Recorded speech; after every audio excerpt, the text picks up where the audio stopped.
Hello guys, global aspirants academy তরফ থেকে আজকে আমাদের প্রথম ক্লাস। তো প্রথম ক্লাস যেহেতু যে কোনো ধরনের প্রতিযোগিতামূলক পরীক্ষাতে ইতিহাসের একটি আলাদা গুরুত্ব আছে, এবং সেই গুরুত্ব থেকে ইতিহাসের প্রথম মডার্ন হিস্ট্রি বা আধুনিক ইতিহাসের সব থেকে বেশি জায়গা বিতর্কিতভাবে জুড়ে আছে কারা? ইংরেজরা, ব্রিটিশ ইস্ট ইন্ডিয়া কোম্পানি। সেই ব্রিটিশ ইস্ট ইন্ডিয়া কোম্পানি ভারতবর্ষে কিভাবে প্রবেশ করলো, আজকে আমরা তার ইতিহাস সম্বন্ধে জানবো বা তার বিষয় সম্বন্ধে কিছুটা জানার চেষ্টা করব। আমি আশা করব আমাদের যারা স্টুডেন্টরা রয়েছে তারা প্রত্যেকেই খাতা পেন নিয়ে বসবে, যাতে করে তোমরা সহজে নোটগুলোকে তুলে নিতে পারো। যাই হোক, বেশি দেরি না করে আজকে আমরা আমাদের প্রথম ক্লাস শুরু করব। প্রথম ক্লাস শুরু করতে গিয়ে দেখো, তোমরা দেখতেই পাচ্ছ যে আমি একটি ম্যাপ তোমাদের সামনে নিয়ে এসেছি, যেখানে আফ্রিকা এবং ভারতবর্ষকে রাখা হয়েছে এবং বেশ কিছু পয়েন্ট লিখে রাখা হয়েছে। সেই পয়েন্টগুলো আমি তোমাদের আস্তে আস্তে দেখা করার চেষ্টা করবো, বোঝাবার চেষ্টা করবো। কিন্তু সবার আগে আমাদের এই সোনার ভারত বা আমাদের এই বিখ্যাত মহান ভারত, এই ভারতবর্ষের সম্বন্ধে বিভিন্ন যে মতামত, যে আমাদের ভারতবর্ষ এত ঐতিহ্যশালী, আমাদের ভারতবর্ষ এত প্রচন্ডভাবে মানে যাকে বলবো কি রিসোর্সফুল, এই ভারতবর্ষের খবর বিদেশিরা জানলো কিভাবে? এর পেছনে এক বিখ্যাত ব্যক্তিত্বের হাত রয়েছে। পর্তুগালের এক বিখ্যাত, পর্তুগিজ বলতে পারো, পর্তুগিজ এক বিখ্যাত নাবিক, যার নাম আমরা সকলেই ছোটবেলা থেকে শুনে এসেছি, ভাস্কো দা গামা। এই ভাস্কো দা গামা তিনি 1498 খ্রিস্টাব্দে ভারতবর্ষের পশ্চিম উপকূলে কালিকট নামক এক বন্দরে এসে পৌঁছান এবং ভারতবর্ষকে আবিষ্কার করেন, ভারতবর্ষকে জানতে পারেন যে এখানে একটা নতুন কোনো দেশ আছে। কিন্তু তার আগের ইতিহাসটা কিভাবে তিনি ভারতবর্ষে এলেন সেটা নিয়ে আলোচনা করব। ম্যাপেতে তোমরা দেখতে পাবে আফ্রিকার ঠিক উপরে ছোট্ট একটা স্পট আমি বলছি, এই ছোট্ট একটা স্পট যেটাকে আমরা পর্তুগাল বলছি। এই পর্তুগাল থেকে এই ভদ্রলোক ভাস্কো দা গামা তিনি কি করেন? তিনি সেলিং মানে তিনি জাহাজ যাত্রা বা সমুদ্র যাত্রা শুরু করেন। এই সমুদ্র যাত্রা করতে গিয়ে তিনি আফ্রিকার উত্তর পশ্চিম উপকূল ধরে ক্রমশ অগ্রসর হতে থাকে এবং একটা সময় আফ্রিকার পশ্চিমতম উপকূলে এসে প্রবেশ করে। মানে কোন একটা জায়গা স্টেপ, একটা যাত্রা তো লং এইভাবে হতে পারে, সময় লাগে, আস্তে আস্তে। পরবর্তীতে তিনি আবার যাত্রা শুরু করেন এবং আফ্রিকার পশ্চিম উপকূল বরাবর গিয়ে আফ্রিকার দক্ষিণতম একটা বিন্দু আছে, একটা স্থান আছে, সেখানে গিয়ে পৌঁছান। এই স্থানটার নাম আমরা সকলেই জানি। এই স্থানটার নাম হচ্ছে উত্তমাশা অন্তরীপ। এর আরো নাম ছিল, ঝড়ের অন্তরীপে নাম দিয়েছিল। কেন দেওয়া হচ্ছে সেই বিষয়ে আমি বিশদে আলোচনা করব। তারপর সেখান থেকে মাদাগাস্কার এবং মোজাম্বিক প্রণালী ধরে আফ্রিকার পূর্ব উপকূলে এসে পৌঁছান এবং পূর্ব উপকূল থেকে সরাসরি ভারতবর্ষের কালিকট বন্দরে এসে উপস্থিত হন। কত সালে বলেছিলাম? 1498 খ্রিস্টাব্দে। এই 1498 খ্রিস্টাব্দে ভারতবর্ষের কালিকটে তিনি পৌঁছান। বর্তমান কালিকট বন্দরের নাম কোঝিকোড, এটা মাথায় রাখতে হবে। এইখান থেকে শুরু হয় ভারতবর্ষের সমস্ত ধরনের জানাশোনা সারা পৃথিবীর কাছে। মানে ভারতবর্ষ পৃথিবীর কাছে আস্তে আস্তে তার পাতা খুলতে থাকে, ভারতবর্ষ পৃথিবী জানতে থাকে, জানতে আরম্ভ। কার মাধ্যমে? Sir Vasco da Gama. এটা মাথায় রাখতে হবে। এবার বিষয়টা হচ্ছে, এই যে পয়েন্ট আমি তোমাদের উল্লেখ করলাম, এই পয়েন্টটাকে বলা হয় কেপ অফ গুড হোপ বা উত্তমাশা অন্তরীপ। কেন? মানে এর আগে ঝড়ের অন্তরীপ, উত্তমাশা নামটা তিনি কেন দিয়েছিলেন? এখানে বোঝাতে গেলে তোমাদের একটু বিষয়টাকে ভালো করে বোঝাবো, একটু ভালো করে বোঝার চেষ্টা করো। দেখো, তোমরা যদি ফলো করো, আমরা যদি ভারতবর্ষের ভূগোল সম্বন্ধে কারো যদি ছোটখাটো একটু ধারণা থাকে, তাহলে ভারতবর্ষের দক্ষিণ থেকে, দক্ষিণের দিকে এইখান থেকে কি আছে আমরা জানি, এখানে নিরক্ষরেখা বয়ে গেছে।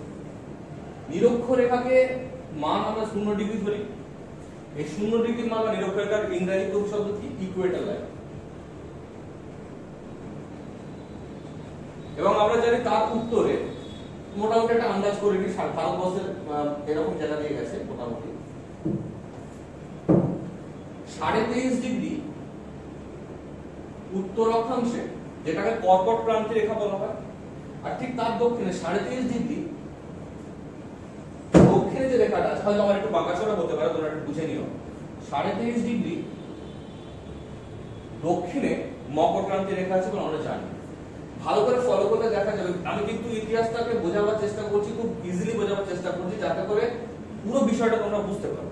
ভারতবর্ষের দক্ষিণে কর্কট ক্রান্তি রেখা, মকর ক্রান্তি রেখা, এবং উত্তরে হচ্ছে কর্কট ক্রান্তি রেখা। এই অঞ্চলটাকে নিরক্ষীয় অঞ্চল, ক্রান্তীয় অঞ্চল বা উপক্রান্তীয় অঞ্চল বলা হয়। এবং তার পরবর্তী 23.5 থেকে আরেকটি রেখা আছে প্রায় দক্ষিণের দিকে, আফ্রিকার নিচ বরাবর হয়ে গেছে। এই রেখাটি কোথায় গেছে? এটি হচ্ছে 66.5 ডিগ্রি সাউথ, কুমেরু বৃত্ত প্রদেশীয় রেখা। তাহলে এই অঞ্চলটিতে আমি কেন বোঝানোর চেষ্টা করলাম, ভালো করে দেখো। এই অঞ্চলটি ফাঁকা সামুদ্রিক অঞ্চল, অথচ উপর দিকের অঞ্চলগুলো দেখো দেশ সমৃদ্ধ। বায়ু প্রবাহ সম্বন্ধে যদি সঠিক ধারণা আমাদের কাছে থাকে, তাহলে বায়ু প্রবাহ হচ্ছে এমন একটি শক্তি, যে শক্তিকে যদি আমরা ছেড়ে দিই, যত সে ছাড়া পাবে, যত ফাঁকা পাবে, তত তার শক্তি এবং গতি বৃদ্ধি পাবে।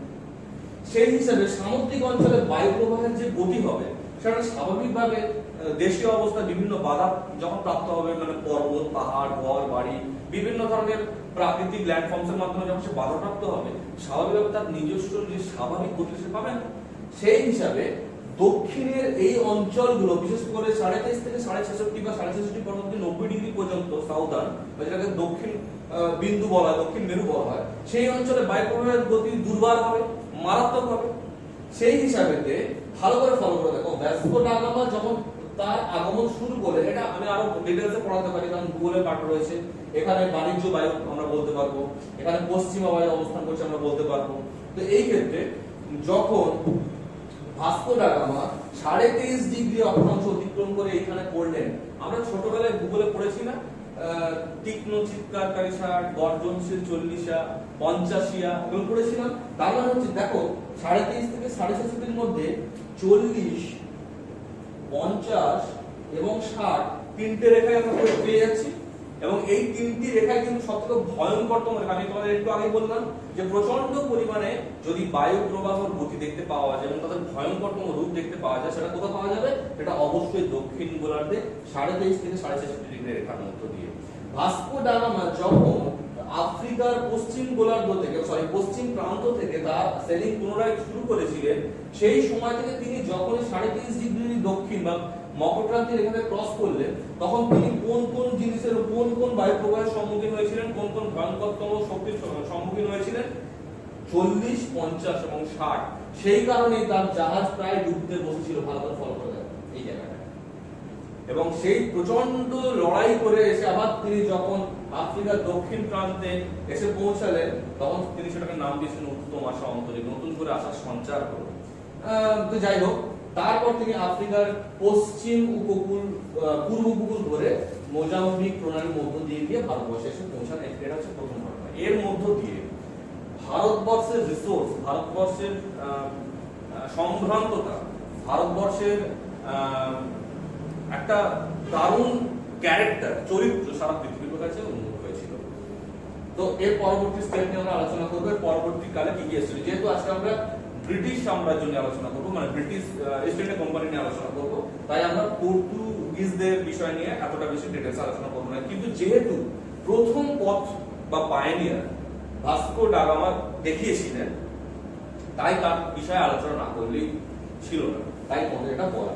এরপর আমরা আলোচনা করবো যে কিভাবে ভাস্কো ডা গামা ভারতবর্ষের আবিষ্কারের পর কিভাবে ব্রিটিশরাও উদ্বুদ্ধ হয়, অনুপ্রাণিত হয় এবং ভারতবর্ষে আসতে আরম্ভ করে। এবং পরবর্তীকালে ভারতবর্ষে বাণিজ্য করতে এসে একটি দল বা একটি সংস্থা ভারতবর্ষকে 200 বছর শাসন করে গিয়েছিল। এটা আমরা পরবর্তী আলোচনা করব। তো আমরা প্রথমে জানলাম যে ভাস্কো ডা গামা কিভাবে ভারতবর্ষে রাস্তা তিনি সবার সামনে খুলে দিয়েছিলেন। এই ঘটনাটা কবে ঘটে তোমরা একটু ভালো করে লক্ষ্য করো। এটা ঘটে 1498 এর শেষের দিকে এই ঘটনাটি ঘটে। কি ঘটে? যে পর্তুগিজ নাবিক ভাস্কো ডা গামা তিনি ভারতবর্ষের রাস্তা অতিক্রম করেন কিভাবে? আফ্রিকার পশ্চিম উপকূল বরাবর ধরে গিয়ে তিনি প্রথমে উত্তম আশা অন্তরীপে পৌঁছান এবং পরবর্তী ক্ষেত্রে সেখান থেকে ভারতবর্ষের কালিকট বন্দরে তিনি পৌঁছান। ঠিক আছে? এবং এটা বর্তমানে কিন্তু নাম কি বলেছিলাম, কোঝিকোড। এই সময়তে ব্রিটিশ কোথায় অবস্থান করছে একটু ভালো করে দেখো। ব্রিটিশ অবস্থান করছে ইংল্যান্ড। এই সময়তে ইংল্যান্ডে কারা ছিলেন? এই সময় ইংল্যান্ডে আমি প্রথম পয়েন্ট তোমাদের বলেছিলাম দেখো, Vasco da Gama 1498, first point মনে রাখবে। দ্বিতীয় পয়েন্ট তোমরা দেখো, ব্রিটিশ তৎকালীন সময়ের রাজা হেনরি সপ্তম এবং তার পুত্র হেনরি 8 এরা কি করলেন 1500 ইন দ্য ইয়ার অফ 1500 এডি, এই সময়তে এরা ভাস্কো ডা গামার এই ধরনের সুন্দর একটা অভিযানের উপর বেস করে অনুপ্রাণিত হলেন, ইন্সপায়ার্ড হলেন এবং বৈদেশিক বাণিজ্য, ইন্টারন্যাশনাল লেভেলে যে বাণিজ্য থাকে সেই বাণিজ্যটাকে করার জন্য খুব আগ্রহী হলেন এবং একটা বাণিজ্য সংস্থা করার জন্য খুব আগ্রহী হয়েছিলেন। কিন্তু এই আগ্রহটা কোথাও না কোথাও পরবর্তীকালে কনভার্ট হতে থাকে বণিকদের উপর। তৎকালীন সময় ইংরেজ যে বণিক ছিলেন তারাও চাইছিলেন যে বিদেশের মাটিতে গিয়ে নতুন কোনো জিনিস বাণিজ্য করা, যার মধ্য দিয়ে প্রচুর পরিমাণে মুনাফা কামানো যায়। তার বেসিসে ইংল্যান্ডে বেশ কিছু বণিক সম্প্রদায় তারা একটি সংগঠন তৈরি করেছিল। খুব ভালো করে শুনবে, এই সংগঠনটা তৈরি করেছিল, এই সংগঠনের নাম কি ছিল? Merchant adventurer. এই নামটা খুব ভালো করে মনে রাখবে। এই যে বণিকদের সম্প্রদায় ছিল, এই বণিকদের সম্প্রদায়ের নাম ছিল মার্চেন্ট অ্যাডভেঞ্চারার। বেশ কিছু বণিক ছিলেন, তার মধ্যে এই মার্চেন্ট অ্যাডভেঞ্চারের মধ্যে এক বিশেষ বণিক ছিলেন, তার নাম হচ্ছে জন মিলডেন হল। জন মিলডেন হল নামটা একটু মনে রাখা খুব দরকার আছে। তিনি কি করলেন, ভাস্কো ডা গামার যে পথ আবিষ্কার করেছেন, ভারতবর্ষের রাস্তা আবিষ্কার করেছেন, তার উপর তিনি খুব ইন্সপায়ার্ড হয়েছেন, অনুপ্রাণিত হয়েছিলেন এবং 1599 খ্রিস্টাব্দে সুদূর ইংল্যান্ড, এই জায়গাটা ঠিক আছে, সুদূর ইংল্যান্ড থেকে তিনিও ভারতবর্ষের উদ্দেশ্যে রওনা দিলেন আবিষ্কার করার জন্য। কিন্তু পার্থক্যটা কোথায়? তিনি জলপথ ধরে, অর্থাৎ ভাস্কো ডা গামার পরবর্তী পথ ধরে, ভাস্কো ডা গামা যে পথ তিনি আবিষ্কার করে গিয়েছিলেন সেই পথ ধরে তিনি এগোতে চাইলেন না, তিনি নতুন একটা পথ ধরে এগোবার চেষ্টা করলেন। তিনি স্থলভাগকে বেছে নিলেন এবং ইংল্যান্ড থেকে স্থলভাগ ধরে ভারতবর্ষে যদি আসতে হয় তাহলে তোমরা বুঝতে পারছো দাদা, এখানে অনেকগুলো ইংল্যান্ড এখানে ক্রস করতে হবে এবং এখান থেকে হয়ে ভারতবর্ষ আসতে গেলে এখানে আরব দেখতে পাচ্ছ না, আরব ভূখণ্ড, এটা আরব মালভূমি অঞ্চল, ঠিক আছে। এর পাশ দিয়ে এখানে পারস্য উপসাগর আছে, পার্সিয়ান উপসাগর, এখান দিয়ে ভারত পাশ দিয়ে এসে যখন লাহোরে পৌঁছালেন, পাকিস্তানের লাহোরে, এটা হচ্ছে লাহোর। লাহোরে পৌঁছালেন কবে? 1603। ভালো করে মনে করে দেখো, একটা জিনিস খুব মজার ঘটনা আছে এখানে বোঝাও। তিনি 1599 এ জন মিলডেন হল যাত্রা শুরু করলেন। তিনি ভাস্কো ডা গামার সমুদ্রপথকে বর্জন করলেন, স্থলপথ ধরে দেশের মধ্য দিয়ে আপনি ইউরোপকে ধরে এশিয়া, মধ্য এশিয়া হয়ে যখন তিনি লাহোরে পৌঁছালেন, সেটা কত? 1603। এর মধ্যে অনেকগুলো ঘটনা ঘটে গেছে। দুজন বিখ্যাত মার্চেন্ট অ্যাডভেঞ্চারের আরো দুজন বণিক, একজন হচ্ছে জন ওয়াট আর একজন হচ্ছে জর্জ হোয়াইট। 1600 খ্রিস্টাব্দে ইংল্যান্ডের তৎকালীন রানী এলিজাবেথের কাছে একটি আর্জি করেন তাদেরকে সনদ বা সত্ত্ব প্রদানের জন্য, যে বিদেশে আমরা যাত্রা করতে চাই। অলরেডি আমাদের একজন পায়োনিয়ার কিন্তু রাস্তায় বেরিয়ে গেছে। তিনি কে? তিনি জন মিলডেন হল। তার কথা অনুযায়ী রানী এলিজাবেথ প্রথম, এটা মনে রাখতে হবে, প্রথম এলিজাবেথ, তিনি 1600 খ্রিস্টাব্দের 31শে ডিসেম্বর, অর্থাৎ 1600 খ্রিস্টাব্দের 31st অফ ডিসেম্বর তিনি একটি সনদ প্রদান করেন। ঠিক আছে, সনদ প্রদান করেন কিসের উপরে? যে এই যে মার্চেন্ট অ্যাডভেঞ্চারার নামক যে সংস্থাটি আছে, এই সংস্থাকে আগামী 15 বছরের জন্য একটি লাইসেন্স প্রদান করা হচ্ছে। কেন? ব্যবসা করার জন্য। কোথায়? ইস্ট ইন্ডিয়াতে। সেই সনদে পরিষ্কার করে উল্লেখ করা আছে যে লেখাটা, সেটা আমি তোমাদের পড়ে শোনাবো। The governor and company of merchants, the governor and company of merchants of London trading into the East Indies. Very very simple. East Indies বলতে আমরা বর্তমানে কি বুঝি? আমরা সেটা কিন্তু আমেরিকার দক্ষিণ দিকটা বুঝি, ঠিক আছে? ইস্ট ইন্ডিজটা বুঝি। তো ইন্ডিয়াকে তখন এভাবে বোঝানো হতো। তো যাই হোক, এখন এটা ক্লিয়ার হয়ে গেল। তাহলে আমাদের কাছে প্রশ্ন কি কি আসতে পারে? প্রশ্ন আসতে পারে যে ইস্ট ইন্ডিয়া কোম্পানির আগের পূর্ব নাম কি ছিল? অবশ্যই মার্চেন্ট অ্যাডভেঞ্চারার, এটা মাথায় রাখতে হবে। প্রথম ভারতবর্ষে ইস্ট ইন্ডিয়া কোম্পানির কোন ব্যক্তিত্ব এসে পৌঁছেছিলেন? তিনি হচ্ছেন জন মিল্টন হল, এবং 1603 খ্রিস্টাব্দে তিনি লাহোরে এসেছিলেন। 1603 খ্রিস্টাব্দে তিনি লাহোর থেকে তিনি ভারতবর্ষের রাজধানী আগ্রাতে এসেছিলেন। খুব সহজেই তোমরা বুঝতে পারছো 1603 খ্রিস্টাব্দে আগ্রায় কে ছিলেন? আকবর ছিলেন, মুঘল বাদশা আকবর। এবং আকবরের রাজসভায় তিনি এসেছিলেন এবং তাকে খুব ওয়ার্ম ওয়েলকাম করা হয়েছিল, উষ্ণ অভ্যর্থনা জানানো হয়েছিল। এখান পর্যন্ত তোমাদের বিষয়টা ক্লিয়ার হয়ে গেছে। এরপর বিষয়টা নিয়ে আলোচনা করে দেখো। রানী এলিজাবেথ 1600 খ্রিস্টাব্দের 31 ডিসেম্বর অবশ্যই একটা সনদ দেওয়া হয়েছিল 15 বছরের জন্য মার্চেন্ট অ্যাডভেঞ্চারারকে ইস্ট ইন্ডিজে মানে বাণিজ্য করার জন্য। বাণিজ্য কি কিসের বেসিসে বাণিজ্য করার জন্য? সাধারণত মশলা, বিভিন্ন ধরনের স্পাইস ছিল। মশলা মানে গোলমরিচ, এলাচ, দারুচিনি। বিশেষ করে ভারত, দক্ষিণ ভারত, শ্রীলঙ্কা, এই কেরালা, কর্ণাটক, এইগুলোকে মশলা অঞ্চল বলা হয়, ঠিক আছে? শ্রীলঙ্কাকে তো মশলা দেশি বলা হয়। এই সমস্ত অঞ্চল থেকে মশলা সংগ্রহ করে বিভিন্ন বৈদেশিক বাণিজ্যে, ইংল্যান্ডের চাহিদাপূর্ণ বাণিজ্যে সেটাকে বাজারে সেটাকে বিক্রি করা এবং তাতে লাভ তুলে নেওয়া। এর মধ্যে আমি একটা কথা বলে দেবো, তোমরা একটু মনে রাখবে পয়েন্টস গুলো। পর্তুগিজ যে সমস্ত বাণিজ্যিকরা এসেছিলেন তারা কিন্তু ভারতবর্ষে কাজু বাদাম, আনারস এবং তামাকের ব্যবহার মানে একদম প্রপারলি তারা শিখেছেন ভারতবর্ষে। এর আগে ভারতবর্ষ কিন্তু কাজু বাদাম, আনারস বা তামাকের ব্যবহার সেভাবে পরিচিত ছিল না। তাই পর্তুগিজদের ভারতবর্ষে তামাক, কাজু বাদাম এবং আনারসের মানে শুরু করেছিলেন, এটা বলা যায় যে ওরাই প্রথম পথ দেখিয়েছিলেন এই তিনটি বিষয়ের ক্ষেত্রে। তো এরা মশলার জন্য আসার কথা বলেছিলেন। এবার দেখো এর মধ্যে কি ঘটনা ঘটে। 1603 খ্রিস্টাব্দে তিনি ভারতবর্ষে এসে পৌঁছান। কে পৌঁছান? জন মিল্টন হল। তার পরবর্তী সময়তে কারা দাবি করেছিল যে আমরা ইস্ট ইন্ডিয়া কোম্পানি মানে আমরা নতুন একটা বাণিজ্য সত্তা চাই? তারা ছিলেন ওই তোমার মার্চেন্ট অ্যাডভেঞ্চারার আরো দুজন বিখ্যাত মানুষ, একজন ছিলেন জন ওয়ার্ড এবং একজন জন হোয়াইট। 1600 খ্রিস্টাব্দে তারা রানীর থেকে যাকে বলে পাওয়ার অফ অ্যাটর্নি পেয়েছিল বা তারা লাইসেন্স পেয়েছিল। কিন্তু ইতিমধ্যে 1609 খ্রিস্টাব্দে রাজা প্রথম জেমস, তারপরে রাজা ছিলেন কি জেমস ওয়ান, প্রথম জেমস, তিনি আরেকটি নতুন সনদ আনেন, ঠিক আছে? এবং চার্টার যাকে বলা হয়, নতুন আরেকটি চার্টার আনেন। সেই চার্টারটি আনার পরে 1600 খ্রিস্টাব্দের যে চার্টারটি ছিল সেটা কিন্তু অ্যাবলিশ হয়, নষ্ট হয়ে যায়। সেখানে তিনি কি বলছেন? সেখানে এই যে 15 বছরের জন্য যে ক্ষমতা প্রদান করা হয়েছিল মার্চেন্ট অ্যাডভেঞ্চারার্স কাম ইস্ট ইন্ডিয়া কোম্পানিকে, তো 15 বছরের জন্য যে ক্ষমতা প্রদান করা হয়েছে সেই ক্ষমতাটা বাড়িয়ে দিয়ে আজীবন একচেটিয়া করে দেওয়া হলো, মনোপলি। মানে তোমরা আজীবন একচেটিয়া পাবে, মনোপলি ব্যবসা তোমরা করবে।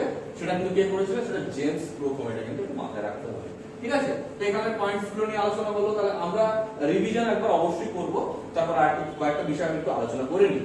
ভালো করে পয়েন্টগুলো মনে রাখো। 1599 খ্রিস্টাব্দে জন মিল্টন হল তিনি তার যাত্রা শুরু করেছিলেন ইংল্যান্ড থেকে। তিনি স্থলপথ ধরে ভারতবর্ষে এসে লাহোরে পৌঁছেছিলেন 1603 খ্রিস্টাব্দে। আগ্রায় আকবরের রাজসভায় তিনি এসেছিলেন 1603-তে। এটা একটা রিভিশন হলো। দ্বিতীয় রিভিশন কি দেখো এবার প্রথম আমি যদি প্রশ্ন করি যে একমাত্র ভারতবর্ষের রাস্তা তিনি কোন ব্যক্তি ওপেন করেছিলেন? তিনি অবশ্যই 1498 খ্রিস্টাব্দে sir Vasco da Gama Portuguese নাবিক ছিলেন। পর্তুগাল হচ্ছে এখানে, ঠিক আছে? এটা একটু মাথায় রাখতে হবে।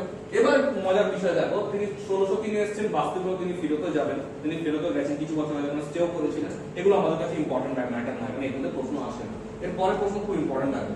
7 নম্বর পয়েন্ট কি বলছে? ক্যাপ্টেন হকিন্স সুরাট আসেন 1608। সুরাট কোথায়? গুজরাটের সুরাট হচ্ছে এই জায়গা, এই জায়গাটা হচ্ছে সুরাট, ভারতবর্ষ, ঠিক আছে?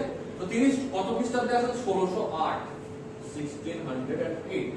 1608 খ্রিস্টাব্দে ক্যাপ্টেন হকিন্স কি আসেন? সুরাটে আসেন এবং অলিখিতভাবে একটি ফ্যাক্টরি গঠন করেন।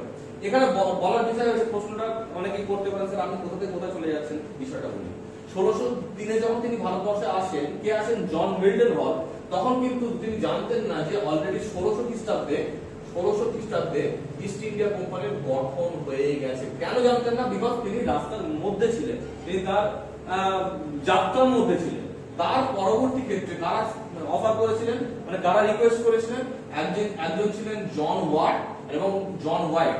তাদের রিকোয়েস্টে 1600 খ্রিস্টাব্দে ইস্ট ইন্ডিয়া কোম্পানি গঠিত হয়। ঠিক আছে, ভালো করে দেখো, তিনি কিন্তু যাত্রা শুরু করেছিলেন 1599, তাই তার পক্ষে জানা সম্ভব নয়। তাই প্রকৃত প্রতিষ্ঠাতা বা যাদের উদ্যোগ নেওয়া যায় তাদের কিন্তু বলা হয় জন ওয়াট এবং জর্জ হোয়াইট, এটা মাথায় রাখতে হবে। এবং জন মিল্টন কিন্তু রাস্তাটা কোথায়? স্থলপথে খুলে দিয়েছিলেন, দেখিয়ে দিয়েছিলেন এভাবে যেতে হয়।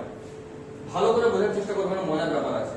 তার পরবর্তী ক্ষেত্রে এই ভদ্রলোক ব্যক্তিত্বরা আসতে আরম্ভ করেন এবং তাদের উত্তরসূরি হিসেবে কাকে বলা হয়? ক্যাপ্টেন হকিন্সকে। ভালো করে বোঝার, এবং ক্যাপ্টেন হকিন্স তার পরবর্তী ক্ষেত্রে 1605 এর দিকে তিনি যাত্রা শুরু করেন এবং 1608 তে তিনি সুরাটে আসেন। সুরাটে আসার আগে মজার ঘটনা হচ্ছে, তিনি কিন্তু ভারতবর্ষের পারস্য উপসাগরের পাশ দিয়ে এসে লাহোরে ক্যাপ্টেন জন মিল্টন হলের রাস্তা অনুসরণ করেননি। তিনি এখান থেকে আফ্রিকা প্রবেশ করেন এবং আফ্রিকার পূর্ব উপকূল থেকে তিনি জাহাজের মাধ্যমে সুরাটে আসেন। এখানে একটা খুব ইম্পর্টেন্ট প্রশ্ন হচ্ছে, প্রথম জাহাজ ভারতবর্ষে ব্রিটিশ ইস্ট ইন্ডিয়া কোম্পানির কোন জাহাজটি ভারতবর্ষের উপকূলে প্রথম এসে পৌঁছায়? প্রথম ক্ষেত্রে যদিও ভেক্টর নামে একটা জাহাজ ব্যবহৃত হয়েছিল, কিন্তু সেটা কয়টা আসে না। মূল জাহাজ যেটা ভারতবর্ষের উপকূলে 1608 খ্রিস্টাব্দে এসে পৌঁছায় তার নাম হচ্ছে রেড ড্রাগন। এটা কিন্তু খুব ইম্পর্টেন্ট কোশ্চেন আছে। ইংরেজদের প্রথম জাহাজ কি ছিল? Red dragon. রেড ড্রাগন এই জাহাজটি, এর উপর প্রশ্ন এসেছে, ইউপিএসসি তে প্রশ্ন এসেছে। তো রেড ড্রাগন জাহাজটি ভারতবর্ষের উপকূলে প্রথম আসে। মজার ব্যাপার দেখো, ক্যাপ্টেন হকিন্স যখন সুরাটে আসেন সেখানে একটা অলিখিত ফ্যাক্টরি গঠন করেন, কিন্তু পরবর্তীকালে যখন তার মনে হয় যে এখানকার যিনি সর্বময় ক্ষমতা মুঘল সম্রাট, সেই সময় তো নিশ্চয়ই 1609 সময় আকবর ছিলেন না, জাহাঙ্গীর এসে গিয়েছিলেন, বাবার হলো আবার জাহাঙ্গীর এসে গিয়েছিলেন। তো সেই সময় তার মনে হয়েছিল ভয়ের কারণ সৃষ্টি হয়েছিল, কারণ না জানিয়ে কোন ক্ষমতার এগেন্সে যাওয়া মানে সে ক্ষমতা আবার প্রতি টর্চার করবেই, সেই ভয়টা তার মধ্যে এসে গিয়েছিল। যতই হয় তত বাণিজ্য করতে ছিল, তখন তাদের ভারতবর্ষ শাসনের কোনো ধরনের ইচ্ছা ছিল না। আরেকটি বিশেষ কারণ ছিল, ভালো করে দেখো, পর্তুগিজরা কবে এসেছে? অনেক আগে, 1498 তে ভারতবর্ষে এসেছে এবং তাদের যে আশা মানে প্রভুত্ব, তাদের যে পাওয়ার ইংরেজদের তুলনায় তখন সময় অনেক বেশি ছিল। তাই তাদেরকে ইগনোর করে কিছু করা যাচ্ছে না। বিশেষ করে এই পার্টিকুলার কালিকট বন্দর যেটা বলেছিলাম, কোজিকোড বর্তমানে এবং পুরো পশ্চিম উপকূলটাই তাদের ক্ষমতার মধ্যে ছিল বেশ কিছু জায়গায়। তো সুরাটেও ছিল, সুরাটেও পাওয়ার ছিল পর্তুগিজদের। সেই সমস্ত জায়গায় ইগনোর করার জন্য তিনি বুঝেছিলেন না এইভাবে করা যাবে না, জোর করে কিছু গল্প করা যাবে না। তিনি 1 বছর দেশের মধ্য দিয়ে গিয়ে জাহাঙ্গীরের রাজসভায় পৌঁছলেন 1609 খ্রিস্টাব্দে। কারণ তাকে জানাতে হবে যে আমি তার দেশেতে বাণিজ্য করতে চাই, তার পারমিটের প্রয়োজন হবে। সর্বময় কর্তা তৎকালীন জাহাঙ্গীর বা মুঘল বাদশা ছিলেন। তো 1609 খ্রিস্টাব্দে জাহাঙ্গীরের দরবারে গিয়ে তিনি রিকোয়েস্ট করেছিলেন যে একটা ফ্যাক্টরি গঠন করানোর জন্য আমাকে অনুমতি প্রদান করা হোক, কিন্তু বাস্তবিক তা হয়নি। তার কারণ হচ্ছে, তৎকালীন সময় এক্ষুনি বলছিলাম যে পর্তুগিজদের রমরমাটা অনেক বেশি ছিল, ক্ষমতাটা অনেক বেশি ছিল, যার ফলে জাহাঙ্গীর হিসাব করলেও পর্তুগিজদের ব্যবসায়িক চাপেতে তিনি তৎকালীন সময়তে ইংরেজ অর্থাৎ ক্যাপ্টেন হকিন্সকে এই ক্ষমতা দিতে পারেননি, মানে এই পারমিশন দিতে পারেননি এবং তিনি ফিরে যান। প্রশ্ন করা হতে পারে যে তাকে ফিরিয়ে দেওয়া হয়, তাড়িয়ে দেওয়া হয়, এটা কিন্তু কখনোই নয়। তিনি সসম্মানে তাকে ফিরে যেতে দেওয়া হয়, তিনি ফিরে যান। এর পরের ঘটনাটা বলি। আস্তে আস্তে ইংরেজরা তাদের প্রভুত্ব বজায় করতে থাকে, তারা ব্যবসা করতে থাকে এবং ঠিক এই সময় সুরাটের কাছে একটা বিশেষ জায়গা আছে, যে জায়গাটা হচ্ছে সোয়ালি। সোয়ালি বলে একটা বিশেষ জায়গা আছে। এই সোয়ালিতে সুরাটের কাছে ইংরেজ কমান্ডার ক্যাপ্টেন বেস্টের সঙ্গে তো ওই অঞ্চলের মানে সুরাট অঞ্চলের পর্তুগিজদের সঙ্গে যুদ্ধ হয়। এই যুদ্ধটাকে সোয়ালি যুদ্ধ বলা হয়।